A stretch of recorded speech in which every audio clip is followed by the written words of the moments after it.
Go ahead and get this workshop started. So looking at the agenda, starting with item number 1, annual sewer rate adjustment with CPIU. So I'll take this. We passed a resolution back in March of 25 that talked about staying on top of the rate increases appropriately instead of having to hit them hard. As you know, we're out for a rate study right now. MTAS requested through us to have an extension for the rate study to be done. So my suggestion is we follow through with what our resolution says, which is we adjust our rate based on the CPIU. The CPIU for water and wastewater maintenance is 4.6%. So my suggestion is that we address it in that way. The other part of that is it will once again show that we are being responsible in how we address this, and it will also positively impact the rate study being done, where it won't be as egregious if we do what we're supposed to do, which is keep up with it annually. So I'm open to discuss anything with y'all, and Resolution 25-647 is the reference that I used, and basically it says, to avoid future issues of this nature, the town will adopt an annual review and adoption process where the annualized inflationary rate for the water and sewage maintenance line, as identified in the CPIU, Consumer Pricing Index for all urban consumers, is considered, and an annual increase is addressed from the data available. So that's what I'm bringing before you as a conversation point. Is this more than what we discussed a couple of months ago when you brought it up to us? The sewer rates, we had raised it a little more because they didn't do it in 10 years. It's not anywhere near what we did when we did this. When we did the initial 35%, this is a 4.6% year over year. And that was the actual inflation from 24 to 25, which is what we use. The Bureau of Labor and Statistics puts all that information out, and it's a good source for us to use. It's not like we're creating that. When would we need to do this then? On or about April 1st is when it would become effective. So you would see it in March, but I don't want to wait till March to have this discussion, and I want to get out in front of this as we continue to build our budget and go forward with those things in strategic planning. This is one of those important conversations that we've got to have. So what do you think this will cost per household a month? Per household per month? Yeah. So I can't tell you, but I can tell you what it does to the base rate. And the base rate would go from $43.88 to $45.90. And the per 1,000 gallons would go from $7.08 to $7.41. So I can't tell you what that translates to for households. What was that last figure? It's 7 what? The current base rate is $7.08. Yeah. It would go up by 33 cents to $7.41, and that's a 4.6% increase. And that would be an annual every year 4%? No, this is this year only, and then when the rate study comes back around whenever it is done, we'll have a conversation then about implementation of the rate study process. So, but this will soften that blow, hopefully, by us being responsible and staying engaged instead of what happened from 2015 to 2025, where there were no increases, and you as a board got in an unenviable position to have to raise it, so we don't end up with problems with the state.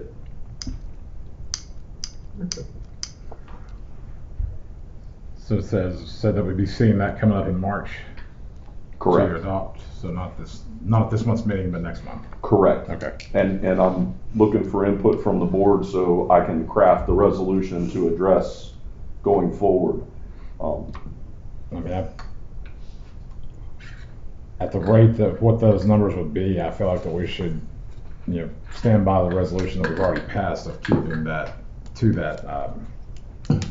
Because truthfully though, a utility company is going to have a hard time beating inflation at the end of the day. I mean, you're not going to beat inflation. You don't have a tangible good to sell. You're just basically trying to break even and maintain services.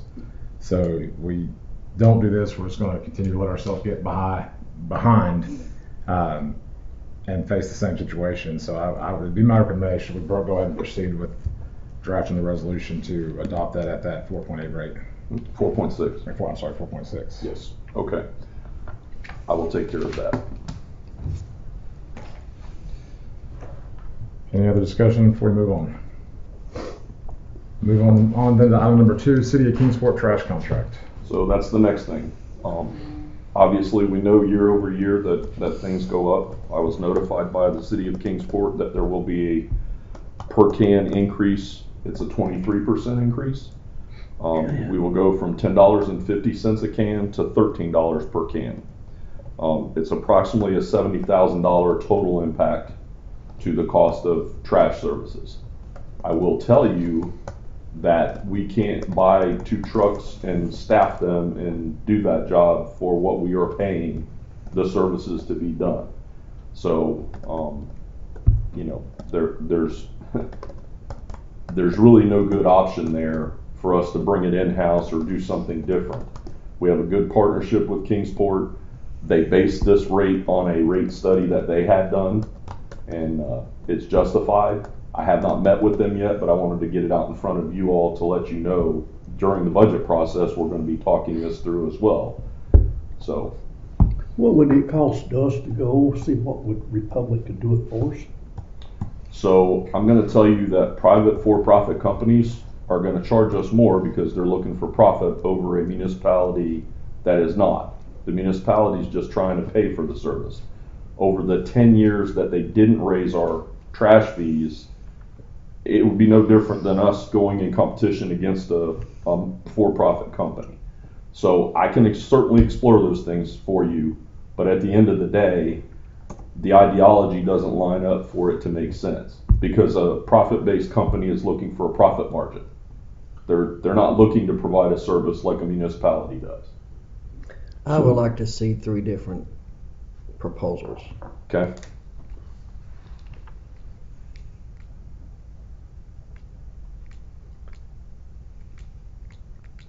Are there 3 companies around here that you can get quotes from? Probably get Waste Management, Republic, and At Kingsport. Kingsport. Yeah. And you would also want to keep in mind customer service. And there's no more that's going to be a better guarantor than Kingsport would be. Would you agree with We've that? had a long-term relationship with them. They know the area. Republic, Waste Management, or any of the others that are out there. I don't have information on them, so I can't make a educated Sure. statement about what that looks like. What Tyler just said is very important though, and that is a customer service thing. We've never had issue with picking up the phone and getting Kingsport to be responsive to whatever I've needed from them during this process. Whether there were houses that were missed, whether there was damage that was done, whether there was broken cans, all of that has been very responsive. I will tell you that the for-profits, we do deal with them on some areas of the town, and we don't have the same relationship where they're responsive. So what do we pay them right now per year? I don't have that number off the top of my head, sorry. It's approximately $275,000. And what do you think it's gonna go to? And About 340, 345. Danny probably gonna have to look buying new cans too, wouldn't you? What's that? Buying new cans, if we did switch, we'd have to buy new cans, wouldn't we? Well, that's part of it. Part of Is the that, service. yeah, whenever you go out for bid, that's what they would do, is they would include the can as a process or that kind of thing. So Tyler and I are gonna have to get together and put this out as an RFP. So that may take a little bit. I know I spoke to you also, asked them maybe if they can do 2 cans sometimes per family, so, Kingsport cannot do that for us. okay, you done checked on it? It'd be, one, they don't offer it through our contractual Okay. service. We can explore that, but it's gonna be very costly. Okay, I just know there's a company, at least my subdivision, they had a letter come out and want to know if people want an extra can, that they would do it if. That's a private, That's a private that's a company. private Yeah, person or a private group Yeah. that does that, so. We can put out for bid and see what we get. Any other questions on trash contract? Move on, excuse me, move on then to item number 3, strategic planning for March 4th, 2026. And Tyler, you want Sure, I'll lead off and you can jump in. We met with Pete Auger from MTAS the other day to discuss strategic planning. He's given us kind of a brief outline of what we might want to do for that day. The main thing is, Jim and I are still refining that, but the main thing we need to know from you all is a time frame for that day. They've requested about 6 hours. Our suggestion would be start around 9 o'clock, but if there's a overwhelming desire to do it at a different time, we need to know that as we plan for that day.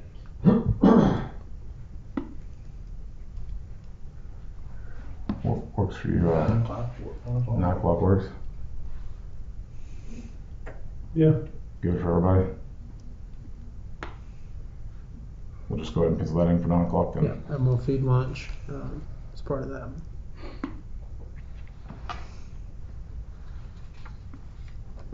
That works. Mhm. All right, we'll move on then to item number 4, 2026 CDBG application for a fire tanker. So Mitch and I met with First Tennessee Development District a month or so ago to close out the application for the ladder truck that we received back in September. And we were encouraged to apply again for a different type of equipment or a different project for the 2026 cycle, because now that the previous grant is closed, we can apply again. So the fire chief has recommended that a fire tanker might be the best resource that we could explore with that. I'll let him speak about that in just a second. The maximum amount that can be applied for is $420,000, and it's an 80%, 20% grant. So we would be responsible for matching 20% of the funds, just What like we would that do. amount to, money wise? 80,000. Yeah, about 80,000. 80,000? That's what it was last time. So if you want to speak to the fire tanker and the need and all that. I mean, I think I've spoke to several of you about this as the past couple of years, but, we've been able to do a lot, accomplish a lot equipment wise and update things and bring it, forward drastically in the last few years. But this is the last piece. We need to complete our fire protection fleet. We have a ton of areas that are not hydranted or that have weak hydrants, flow less than 500 gallons a minute, which is not sufficient for firefighting. And it needs, it's a major issue, it really is. Is this gonna be Not a only semi, is this gonna be a semi type of vehicle? It'll be, no, I mean, what we're looking at is a tandem axle. Will still be a straight truck, but 3,000 gallon tanker. So that will give us the ability to immediately, pull up with 4,000 gallons of water, counting our primary engine, versus what we do now is 2,000 gallons of water. So we're doubling the amount of water we can put on the scene immediately, to overcome those non-hydranted or weak hydranted areas. The other thing that it there's more advantages than just that. Your ISO ratings could be affected by that. We just had that audit, done 2 weeks ago. We won't have the results back for 4 to 6 months, but that having that truck could greatly affect that. In turn, lowers homeowners' premiums.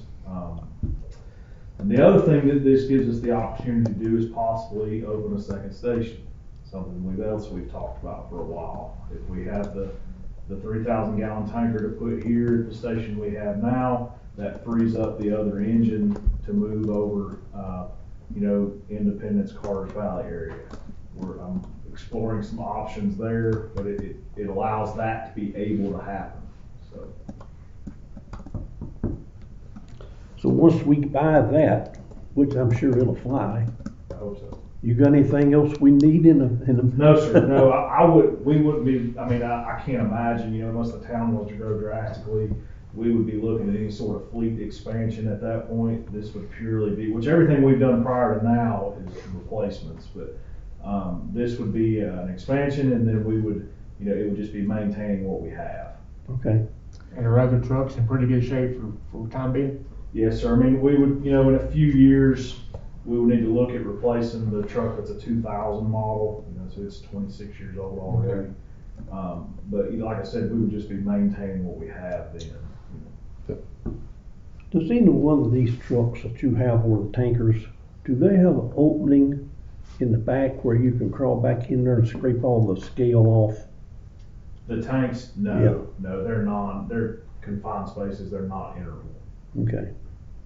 I think the biggest thing that I think that you pointed out with that is that you're essentially asking for an $84,000 investment at 20 cents on the dollar. Yes. For equipment.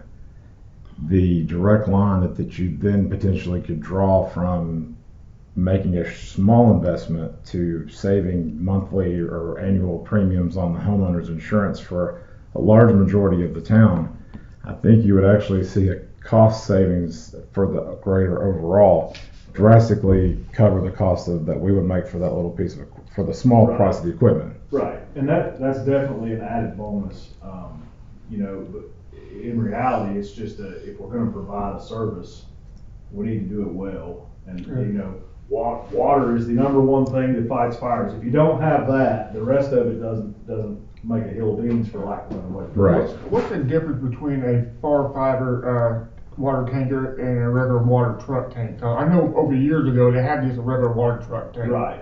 It's just the amount of water. I mean, what we're truly looking at would be a pumper tanker, so something that we could use, has a pump on it. We can fight fires off of it. It just carries that large amount of water. I can answer that for you a little more detailed. The bottom line is it has a fire pump on it, and it's built to be a response vehicle, not a high performance response vehicle. Whereas the water truck on the highway that's just keeping dust down has a high center of gravity. They're not expected to respond because there's been conversions that they've tried and they flip these trucks over every time. So I say that there is specificity in how they build a fire department tanker. So I know at one time we had a regular water truck. Right, And we these are all built, the NFPA standards to mitigate what he's talking It's about. got all your radios. There used to be, to talk about what you're speaking of, I think there used to be a lot of homemade trucks. Yes. Yeah, and they were not safe. The tanks weren't baffled. They were killing firemen. Sounds like a military truck. we were talking they were about made out of militaries everything. earlier. It's the same. Yeah. It's that same principle. In regards of this agenda item, is this something that we'll be putting on February's agenda to take a vote to? All this, the resolution The will come before resolution. you all Okay. to proceed. Now, this is, in all reality, judging from the time frames of the last one, this is not something I look for us to deal with until not this coming budget year, but the next. But as far as getting the application process going, we're going to start that this month to at least try to make the attempt to get the funding. And I built a map to submit with the grant process that shows the municipal limits and hydrant locations, and they're color coded based off their flow rates. I'd be happy to share that with you all. I like being able to see it graphically. What does a truck like that usually sell for? I've been working through specs right now, and we're in the 500,000 range. Okay. Can you get that grant pretty quick? Well, last year, when we did it in 2024, we applied in March. We were notified we were awarded September, October. By the time we went through all their paperwork and the hoops that the state requires, I think the money wasn't released until March, April-ish of 2025. So, I just wondered. we're a year and a half at best out. And the other thing is, from the time if we order that truck today, it's a year at best for us to see it, probably more like 18 months. Is that something you would look at used like we did on the other, or is that only a new option? Is the best way to go? I've just been looking, because of the price range, if we can buy something new. I agree with that. Absolutely. I'm just curious of what it looked like. We went the used route with the ladder truck for something new, like we're talking, a couple $1 million. Right. So, This is a new tanker, right? yes, sir. All right. So I this- did it quick as I could. Put this in the budget as a placeholder in case it moves quickly. But if you'll just remember, the grant dollars are subject subject to change, and it really does us no harm if they don't come in, because we're not. just rolls right. But if we have it in the budget we're ready to roll if it happens. So. And that's what I would say is that whatever we can do to set ourselves up for the highest rate of success, that's what I would recommend that we do with that, because it's, like I said, 20 cents on the dollar. Right, and if we were just to add to that, not to keep you guys, but because I could talk about it forever, but the possibility of opening that second station drastically reduces those ISO ratings, because they base it off of deployment analysis, but right now we get about half of those points. So if you had a second station, you're looking at nearly all of them. All right. So we'll be seeing that on the agenda this month. That will take us into next item, 2026 LPRF application park updates. So we have the ability to apply for another LPRF grant for our park to do more improvements there. It's a 75-25 matching grant. It used to be 50-50, but now it's changed to 75-25, so that's more advantageous for us. We're looking at exploring up to about $1 million of improvements, which the town would only have to pay $250,000. Nothing is set in stone yet. We're still looking at options as to what we need to refurbish or repair. We're looking at the baseball field, the basketball court, and the walking trails to see what improvements need to be made.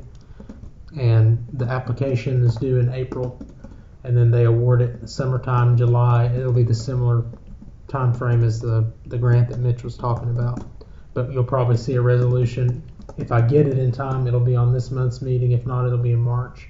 And we're working with an engineering firm to kind of give us a plan, a drawn out plan for what we can do and cost of what it's going to cost us to do each project.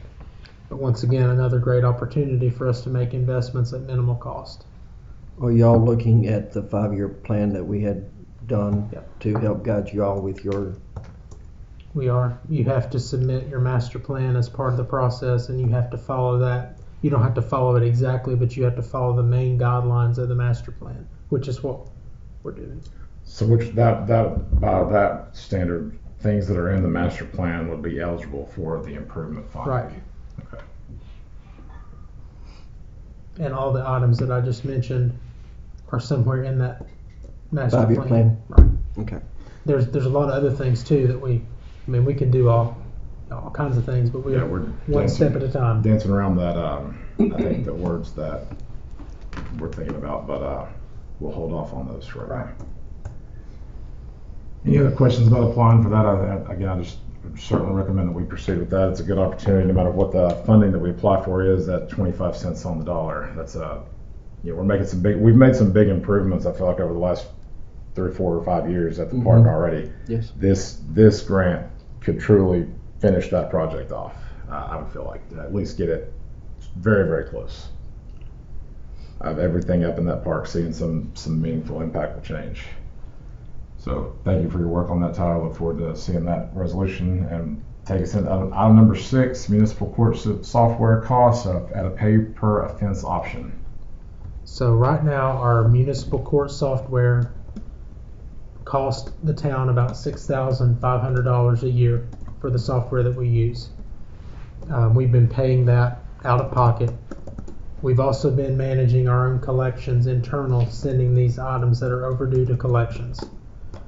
We have the option now to pass an ordinance to change the court cost structure on the tickets to make the offender who receives the ticket pay an extra fee to help us cover the cost of our software.